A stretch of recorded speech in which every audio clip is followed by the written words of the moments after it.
Etang santang, etang panitang, yadidang sabba sankhara samato, tabu padhi patinissago tanhak, kayo virago nirodho nibbānam. Everything exists. Eternalism, Kaccāyana, is one extreme. Nothing exists. Nihilism is the other extreme. Avoiding those extremes, the Tathagata teaches the Dhamma by the middle way. Namaste. So I'm going to try to wrap up this series and explain why eternalism is such a poisonous thing, actually, for our self-realization. It's a bit of a subtle point, so I have to lead up to it gradually. So, the basis of reality is not existence, but consciousness.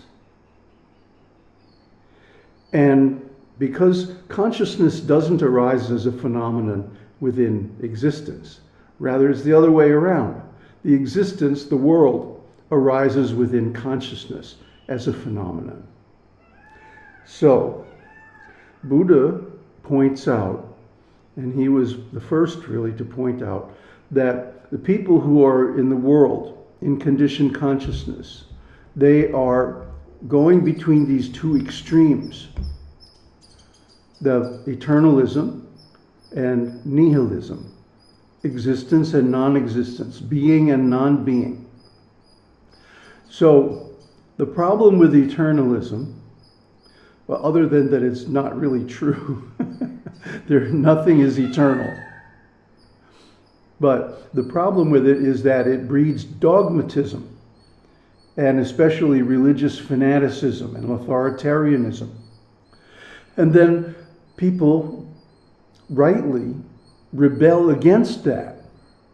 But because all they know is what they've been taught, which is religious extremism basically, they go to the other extreme of nihilism, and then they become victims of sense gratification. And they spend all their time and energy simply trying to satisfy the senses. And of course that gets them nowhere, absolutely nowhere. So the Buddha discovered the middle way, in between those extremes. So what is that? Paticca samuppada, which is going to be the subject of the next series, is the middle way. And the paticca samuppada, or dependent arising, is based on the insight of idappaccayatā. Idappaccayatā, the insight that illuminates the middle path, the middle way, is expressed like this. Thus, this being, this comes to be. With the arising of this, this arises. This not being, this does not come to be. With the cessation of this, this ceases. You could use the example of a radio. A radio has to have a radio station. If there's no radio station, no radio. Or a website has to have a server. Or the sun. When the sun comes up, it's daytime. When the sun disappears at night, then daytime also disappears. There's so many things like this. If you start looking for it, you'll find many, many, many examples.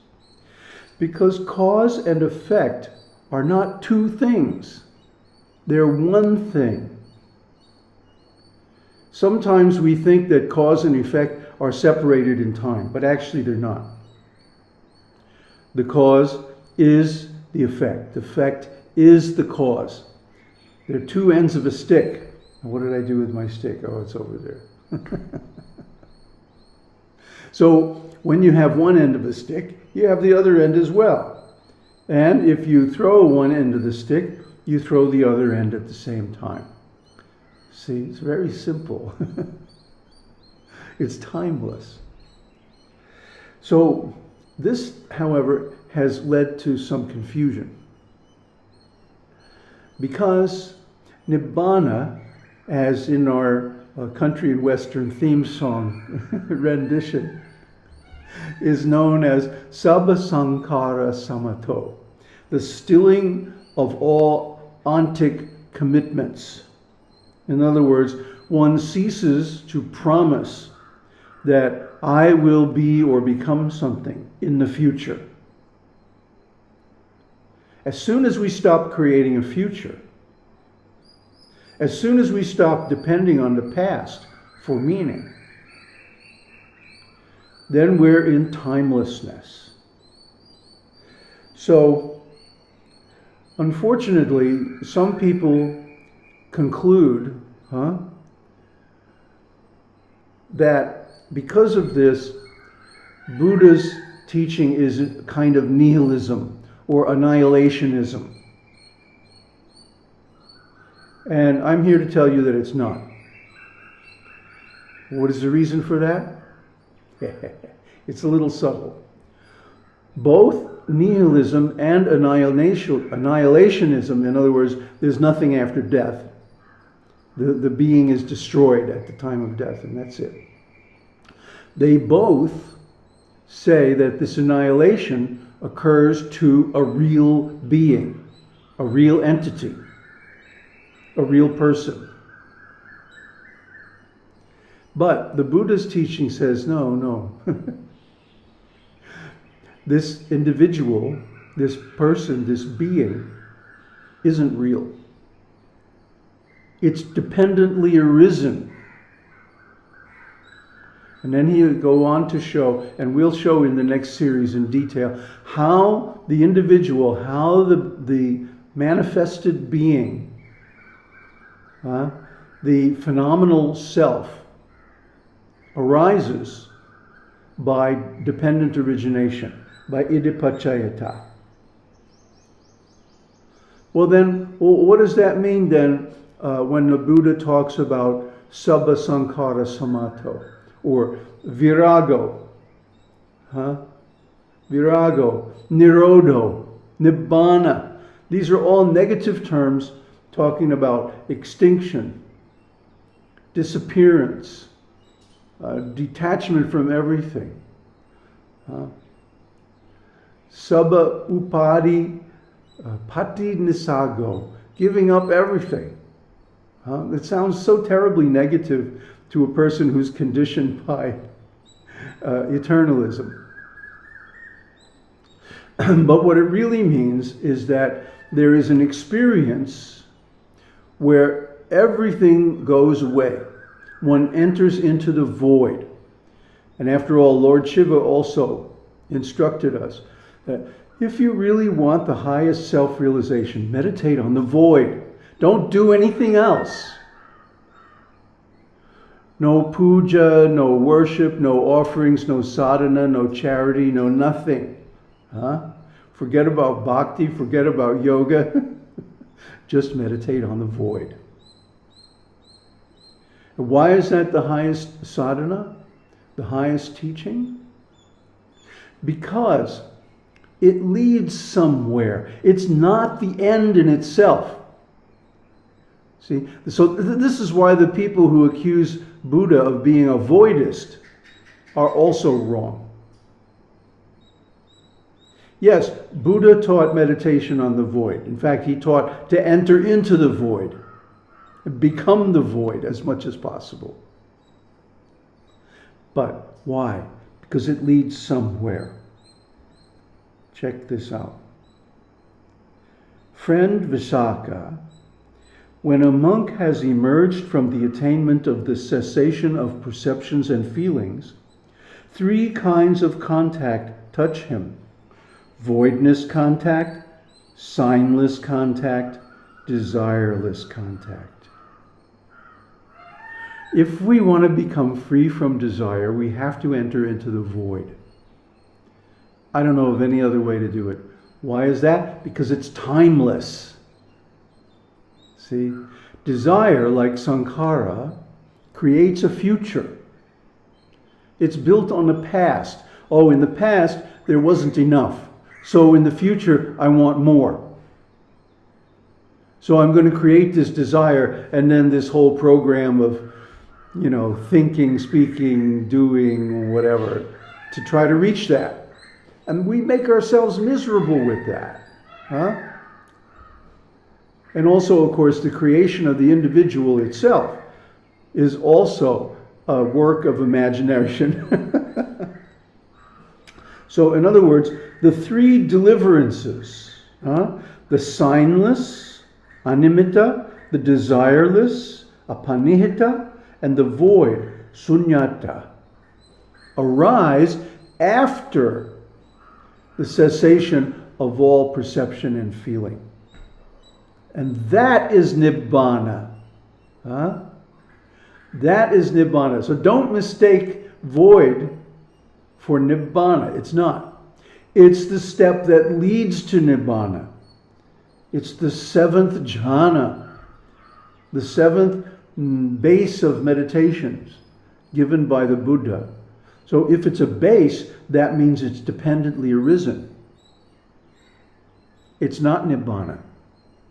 Nibbana is not dependently arisen. Nibbana is independent.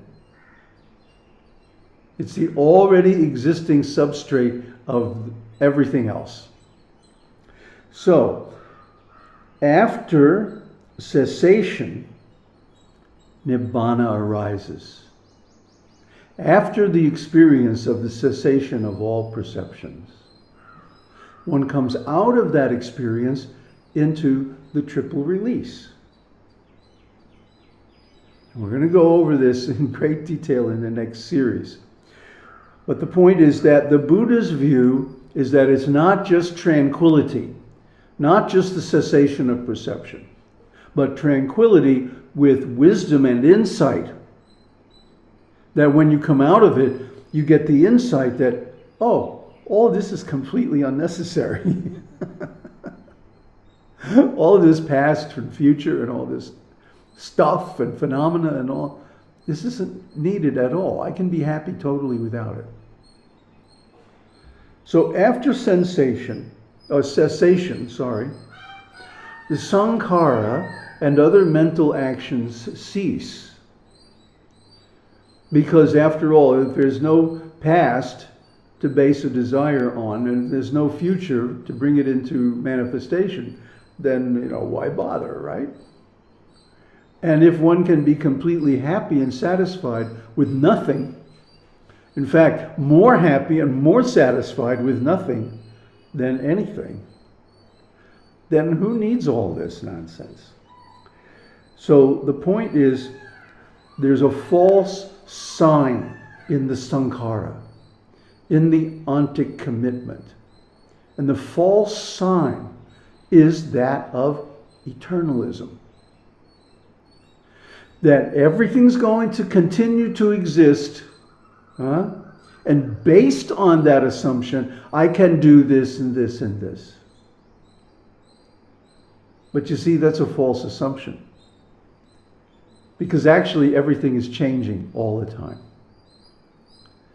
So we may see things as they are, or even that's debatable, but let's assume for the purpose of discussion that we see things as they are, and then we base a whole plan of action on that.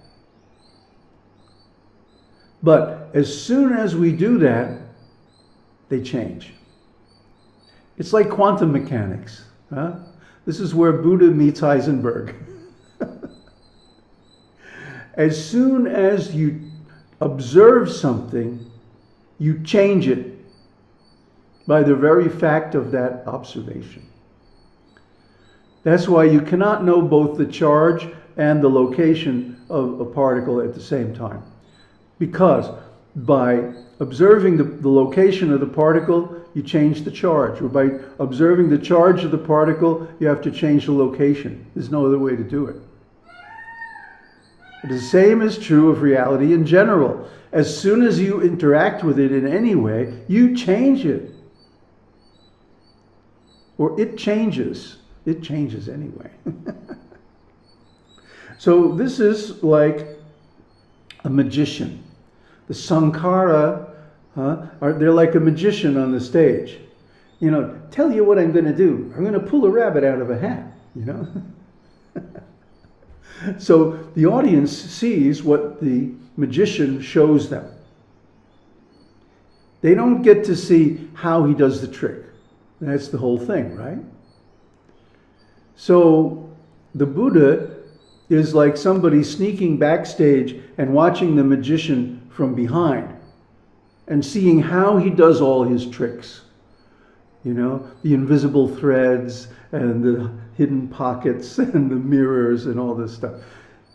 He sees that. And then he tells us about it. And we can see it too. After that, the magician isn't entertaining anymore. And similarly, once we know how the mind produces this illusion of manifestation and individuality and all this stuff, it's like, oh, geez, that's not really cool, you know. It's a deception. And we don't want to be deceived. We want to know the reality. So for Nibbana to come about, that false eternalism has to disappear. We have to stop seeing that everything is permanent. We have to accept the truth of impermanence. And this is also given by the Buddha. Monks, the perception of impermanence, when developed and intensively practiced, exhausts all attachments to sensuality, exhausts all attachments to form, exhausts all attachments to existence, exhausts all ignorance, exhausts all conceits of an am, and eradicates them completely. So although the great sages, the Vedic sages, knew or had realized this, they were constrained by the eternalistic language of the Vedas, and they couldn't really express it in a way that enabled others to duplicate their realizations. And as I pointed out, in our experience, we have seen that following the Vedic path inevitably brings you up to this huge, scary void. And you're thinking, oh, I'm eternal. See? Because the Vedic path is a series of more and more subtle identifications, until at the highest level, one is identified with Brahman itself. Aham Brahmasmi, isn't it? Shivoham. See? So one thinks those are eternals, and therefore I am eternal. So you see, this makes it very, very hard to give up the individuality and actually become one, or realize oneness with the whole. Because we are already one with the whole. The whole business of individuality and personality and separate identity and so on is illusion. It's imaginary. It has to be sustained by an effort of imagination, a constant effort. And this is suffering. And then, of course, so many of our plans don't work out, and so on and so forth. It's better that we just give all that up, relax into the whole, and let things go just as they want to. Then we can enjoy. That's real enjoyment. I'm here to tell you. To just relax into the whole and not discriminate between I and not I and not try to make efforts to attain desires and this and that, is such an ease, such a luxury. It's luxurious, you know, to be able to like click a switch in your mind and turn off all that noise is just so wonderful and peaceful. Etam santam, etam panitam. Huh? This is peaceful. This is excellent. The stilling of all sankhara, giving up of all assets, the destruction of all possessions, renunciation, cessation, nibbana. Buddhu Saranai.